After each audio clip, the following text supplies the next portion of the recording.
we stay with module 2, the module where we talk about how to set and execute financial goals. We are now stepping into our second learning goal. And in this segment, we'll try to understand the magic of compound interest.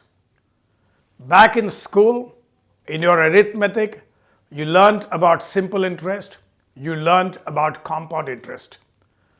I'm not too sure whether you really realized, I'm not too sure whether you were actually told that some of the greatest money spinning exercises later in life would happen courtesy compound interest. I don't recall at this point of time as to who said it, but someone said that compound interest is the eighth wonder of the world. In simple interest, you earn interest on the principal amount. In compound interest, you earn interest on interest.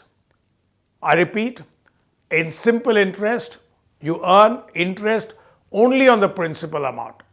Thus, if you have put aside 1,000 rupees and the interest rate is 10% per annum, then you will get 100 rupees every year. However, in compound interest, you will get interest on the interest as well.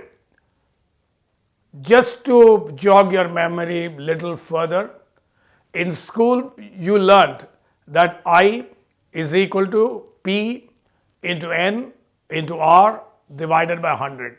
That was simple interest. Also in school, you learned about a formula that read A is equal to P into 1 plus R power N. That was compound interest. The same rupees 1,000 when invested at compound rate of 10% for 10 years would earn you an interest of 1,593 as opposed to the 100 into 10 that simple interest earns. That's the reason, ladies and gentlemen, that we say that the longer the time period, the more is the pace at which money will grow. If that is true, it then becomes equally important to realize that the earlier you start your investment, the better off you are. For example, if I am 40 and you are 25, and both of us invest for retirement at the age of 55, you've got 30 years of investment at which money will grow, whereas I've got only 15 years. And we just now said that the longer the money stays invested, the more powerfully it grows. The moral of the story, the underlying rule that I therefore want to lay before you before I walk you through an example is that compound interest is something you have to be excited about. The longer you allow your investment to grow, the more it will grow in terms of size. The earlier you can start your investment, the better. If you ask me, when should I start? The answer is very simple today. Let me now tell you a story that is often told, but a story that is extremely powerful. You might have yourself heard the story, but I hope to add power and pack to a story that you might have already read. Once upon a time, there was a king. One of his subjects had pleased him, and so the king suggested he could ask for anything he wished. The subject said, "Sir, I want 1 grain of wheat to be placed on the first square of a chessboard, 2 grains of wheat on the second square of the chessboard, 4 grains of wheat on the third square of the chessboard, 8 grains of wheat on the fourth square of a chessboard, etc." Implying that with every subsequent square, the number of grains that would be placed would be doubled. You know, there are only 64 squares on the chessboard. The king said, "Is that all you want?" And the subject responded, "Yes, my lord, that's all I want." You will be surprised to know that very soon the granary was empty.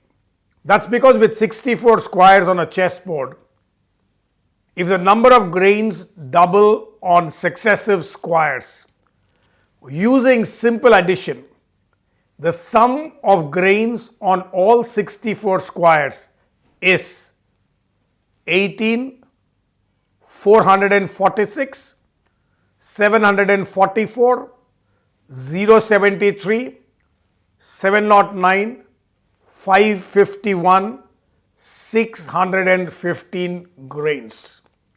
In math, that's 18 quintillion, 446 quadrillion, 744 trillion, 73 billion, 709 million, 551,615. Or in easier words, it is 184 lakhs 46,744 trillion. I repeat, 184 lakhs 46,744 trillion.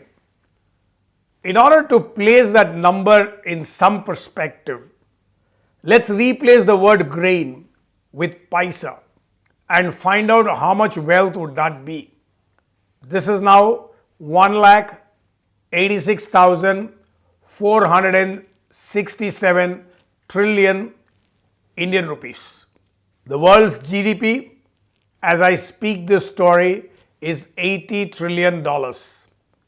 At an exchange rate of rupees 75, that's rupees 6,000 trillion only. Mind-boggling numbers. Just to put that number in perspective, what the subject had asked the king for was 30 times the rupee value of today's global GDP. The moral of the story, ladies and gentlemen, boys and girls, is simple. It is that small savings grow into incurably large amounts. Like I have been telling you all along, there is a great advantage of starting early, largely because you will have an expanded period of time, a longer time horizon to invest. And you know, the longer the time period, the more exponential the value becomes. To just give you a very quick example, 100 in 5 years doubles to 200 at an interest rate of 14%. In the next 5 years, it doubles from 200 to 400. But imagine the fact that you have held it for 10 years. The return that you earn is 300 rupees. 400 minus 100 is 300. Whereas if it was only for 5 years, the return, the absolute amount of return is only 100 rupees. 200 minus 100. This is what we are seeking to drive at. And I will now run you through an example of two people who begin their investments at different points in time, whose periodicity of investment can also be different, and how one person scores very significantly over the other. Watch the screen as numbers scroll by. Let me now run you through the table. Even as the table stays on the screen, we are looking at two people, Adarsh, who is 10 years old, and Zoa, who is 30 years old. Adarsh's investments are captured in 1A, 1B, 1C, whereas Zoa's are coming in 2A, 2B, and 2C. We are looking there at three different situations. A, B, and C. I know numbers can look a little complicated, so you have to carefully follow what's happening. Line number 3 gives the maturity value of various investment amounts that have been put out in line number 1 for the period defined in line number 2. For example, 1A talks about monthly investment of rupees 5,000. This is the investment that Adarsh makes. At the end of his 50th age, that means at the end of 40 years, his maturity value is 316 lakhs 20,398. Contrast that with 2A, which is the monthly investment of rupees 5,000 that's made by Zoa, who is able to do that only for the next 20 years. The amount that his investment matures to is only 37 lakh 96,844. In much the same way, you can interpret 1B vis-a-vis 2B, 1C vis-a-vis 2C. In B, we are talking about investment per annum. In C, we are talking about a lump sum investment. In every case, the maturity value tells you about the advantage of an early start. Just in case all of those examples sounds Greek and Latin, don't worry. The principal take home for you, the principal rule for you is that you should start early so that you can invest for a longer period of time. Like wine, the longer the period of time, the greater is the value of the investment. With this, we are closing out the second part of Module 2.